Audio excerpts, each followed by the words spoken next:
இன்று நமக்கு என்ன நாள்? நாம் நாடு சுதந்திரம் அடைந்த நாள். ஆம், நாம் சுமார் 200 ஆண்டுகளுக்கு மேலாக பிரிட்டிஷ் ஆட்சியின் கீழ் அடிமைப்பட்டிருந்தோம். நாம் அடிமைப்பட்டிருந்தோம் என்று சொல்வது தவறு. நாம் அடக்கி வைக்கப்பட்டிருந்தோம் என்பதுதான் சரி. வளங்களில் மிகப்பெரியது மனித வளம். நம் நாட்டில் இல்லாத மனித வளங்களா, இயற்கை வளங்களா? நம் நாட்டில் இருந்த வளங்கள் வேறு எந்த நாட்டிலும் இல்லை. எல்லா அந்நியர்களால் கொள்ளையடிக்கப்பட்டன.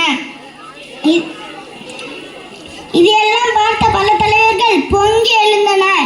ஒன்று கூடி போராட்டங்களை மேற்கொண்டனர். இருப்பினும் நம்மிடம் நவீன ஆயுதங்கள் இல்லை. இதனால் பல தலைவர்கள், பல மக்கள் உயிரிழந்தனர். திருப்பூர் குமரன், வ.உ. சிதம்பரனார், நேதாஜி சுபாஷ் சந்திர போஸ், வல்லபால் படேல், இன்னும் பல பேர் நம் நாட்டிற்கு விடுதலைக்கு முக்கிய காரணமாக நாம் கருதுவது தேச தந்தை என்று நாம் அழைக்கும் மகாத்மா காந்தியடிகள். இவர் அமைதியான முறையில் ஆயுதங்கள் ஏதுமின்றி ஆங்கிலேயர்களை வெளியேற்ற முடியும் என்று எண்ணினார். இதனால் பல போராட்டங்களை ஆங்கிலேயர்களுக்கு எதிராக கையில் எடுத்தார். உப்பு சத்தியாகிரகம், வெள்ளையனே வெளியேறு இயக்கம் என்பவை முக்கியமானவை. இவை மட்டும் இல்லை, இன்னும் பல. இந்த சுதந்திரம் நமக்கு எளிதாக கிடைக்கவில்லை.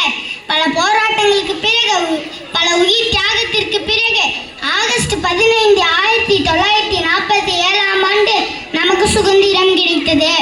இன்று நாம் 79வது சுதந்திர தினத்தை கொண்டாடி கொண்டிருக்கின்றோம். அதனால் தலைவர்களை போற்றுவோம். சுதந்திர நாட்டை பேணி காத்து சுதந்திர நாட்டை சுவாசிப்போம். வந்தே மாதரம், வந்தே மாதரம். ஜெய் ஹிந்த்.